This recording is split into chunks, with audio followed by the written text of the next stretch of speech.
So I was writing a blog post today, and the blog post is all about why you should be using OBS, open broadcasting software, for making videos, especially if you are uh, making tech videos.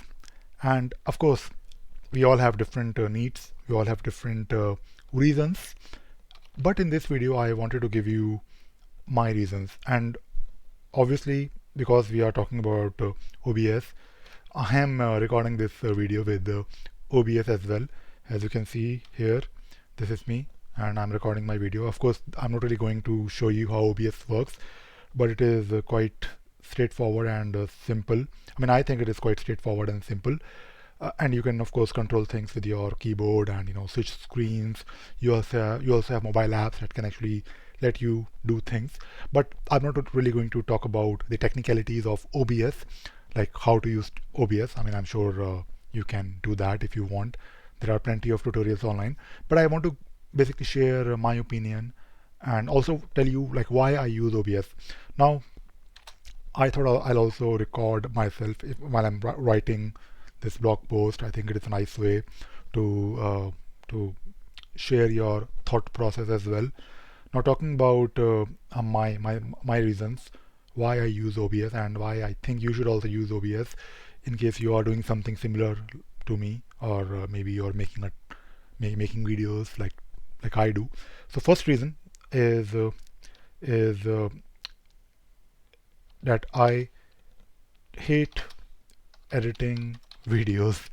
Yeah, this is true. So what I normally do when I have to make a video, I just start OBS, I record a video, and I upload it.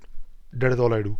And normally, if I have to make a video, I make regular videos, and usually there is a video out every no not usually there is a video out at least on my other channel, Ravi Sagar channel, where I talk about Jira and Atlassian tools. There is a video every day, and I don't really spend too much time doing that. I hardly spend more than half an hour, usually 15 minutes, because I have so many things to share. I just record myself and upload it straight away. Of course, I spend maybe a few more extra minutes making thumbnail, which I do uh, in Google Drive, Google Slides. Yeah, I use Google Slides. I think they're good and it is quick. But I'm also thinking of finding. I'm in a process of thinking and trying other ways I can make thumbnails quickly, maybe using org mode. Let us see. Let us see how it goes. So that is number one reason. Number two is you can record and stream with OBS. Yes, that is great, because when you say, I mean, when you look at the name of OBS, Open Broadcasting Software, it is for broadcasting, but I use it for recording. But I wanted to mention it that in case you want to do live streaming, you can do that, because that is what OBS was supposed to do. Recording is of course one aspect of it, and I mostly use it for recording. But if you're, let us say, streaming on Twitch or Streamlabs, I guess, which I think they have their own software. I never really tried it much. I did install it, but basically you can stream with OBS, and it has plenty of settings. So basically, if let us say you have to configure the frame rate or color profile, there are plenty of things that you can do with the software. There are so many configurations. There are so many things that you can easily configure in case you have to. For example, if you go to settings, you can see here that there are plenty of options for recording. For example, if I go to video, I guess, and if I show you the output, so for recording and for streaming, you can configure different things. For audio, you can configure plenty of things. And apart from that, if you're talking about, I use it like in the most simplest way. I have like usually 2 or 3 screens. But in case you want to do more, for example, in case you want to have a banner on top that is showing some text, or in case you want to have maybe a logo or different scenes, you can switch between them like this very quickly using a shortcut on your keyboard, or there is a mobile app. So there are plenty of settings that you can look at in case you have to, like plugins and plugins, etc. I mean, I don't really want to give you like a list of 20 things. By the way, if you go to the website obs.project.com, you can install it for it works on Windows, Mac, Mac OS, and Linux. I'm using it on Linux. I also use it on Mac, which is great. On Mac, I always had problems with the shortcuts. They never really work, like the hotkeys, and it still works, but it is not like Windows or Linux. I think on Windows and Linux it works perfectly. And if you want to install, let us say, plugins, go to this website obsproject.com, and I believe there is a link somewhere here, like that will take you to different plugins that you can install. I guess when you go to download, there are, of course, you can install the main package, but there is a link somewhere. I'm trying to find the link for you, where you can also basically install different plugins, like for switching the scene, or for maybe adding more color profiles. There are so many plugins. I never really used them. The only plugin that I probably used is switching the scene, which I stopped using it. Now I use OBS in the most simplest manner with only 2 scenes. Um, One thing that I also wanted to mention about OBS is that you can configure it to produce really small video files. Now, for example, if I'm making a video, and even if I don't have to like show my screen, I still prefer using OBS. Like I can just show you my face and I can talk about it. I can also do the same thing using my mobile phone, which I do sometimes.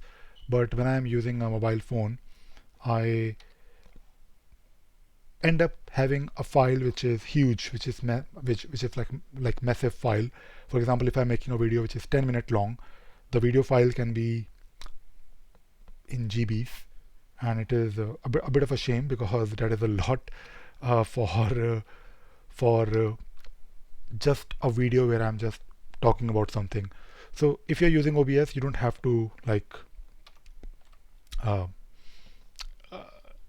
you don't have to like make a video which is like 4K. I mean, I'm sure you can. I never really tried, but if I'm just showing my screen, or if I'm talking to the camera, or even if I'm just talking to the camera, even then I prefer using OBS, because then I know that the files will be small, because you don't really care about 4K resolution. If you like what I say, or if you follow me, I guess you just care about what I'm saying.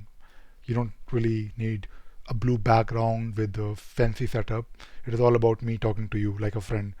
And when I'm using OBS, it actually produces really small files. Like even if I make a video which is like, let me just show you. For example, I made a video just now, like few minutes ago, and if I look at this video where I talked about that shell, the video is only 80 MB, which is nothing as compared to, I mean, 80 MB. Whenever it is in MBs, it is manageable. Like 100 MB, 200 MB, 300 MB is fine, because I have a lot of. If you want to make a YouTube channel, or you want to make tech videos, I think don't worry. You can always make videos with high quality, but you will have a lot of problem later on, after 5 years, after 10 years, in maintaining, even after like a couple of years, to be honest, in maintaining those old files, because videos are large, and that is why OBS you can configure OBS to, for example, for me, I use I guess 30 FPS. That works fine.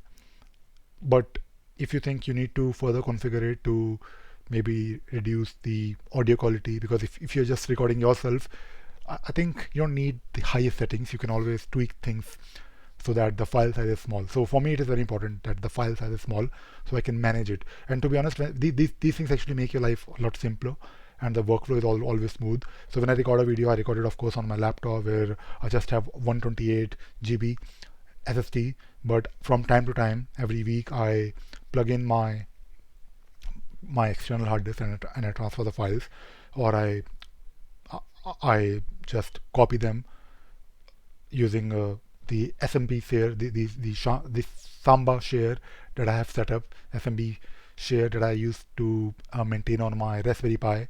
Now it is my netbook, which is always up and running, and I have made a couple of videos on that as well.